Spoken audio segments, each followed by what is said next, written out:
Isang mapagpalang araw mga kagimat. At dito na naman tayo sa tabing dagat mga kagimat. At exercise tayo at balahunting na naman mga kagimat sa mga kakaibang bato mga kagimat.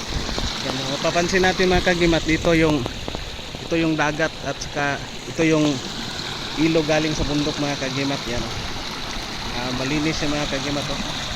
Malino yung tubig mga kagimat. At dito ako palagi makakuha ng mga kakaiba din na bato mga kagimat. May halo-halo na, mayroong kahoy na nagiging bato. Marami dito mga kagimat. At mayroon din ako nakukuha ng mga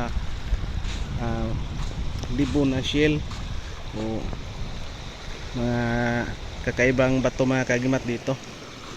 At ngayon sinubukan na naman natin na puntahan ulit, baka may makuha tayo. At hindi ako nabigo mga kagimat. So mapagpalang araw mga kagimat.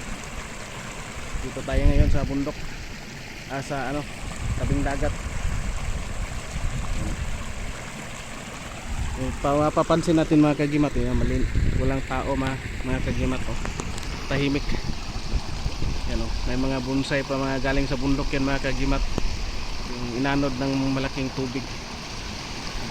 At mayroon ako nakukuha mga kagimat na kakaibang bato mga kagimat.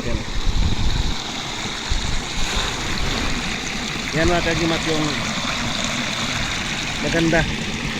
Ito yung tinatawag na petrified wood mga kagimat, at solid mga kagimat, oh. Yan, petrified wood, kahoy na nagiging bato na mga kagimat. Yan. Yan mga kagimat. At ito mga kagimat, round lang siya pero hindi natin ito dalhin mga kagimat. At mayroon pa ako nakukuha mga kagimat, itong 8 na bato mga kagimat, oh. Yan, number 8 na bato mga kagimat. Tambal siya mga kagimat. Yan, oh. At ito din mga kagimat, oh, yung buto. Yan, oh. Yan, buto ng langka ito mga kagimat na maliit. Yan, inaanod, kasi kagandahan dito mga kagimat, yung mga mutya galing sa bundok minsan inaanod na yan ng tubig. At ito mga kagimat, oh, itim na bato. Yan, makintab siya mga kagimat. Yan. Ay ilan lang nito mga kagimat sa aking nakukuha ngayon na araw mga kagimat. At ito iuwi natin sa bahay kasi ito ay kakaiba mga kagimat.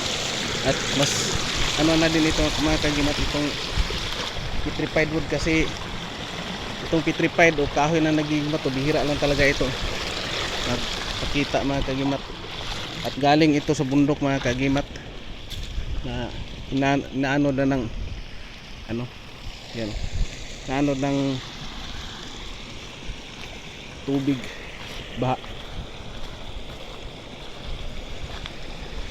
Minsan mga kagimat dito kakuha din ako ng mga kakaibang bato na may mga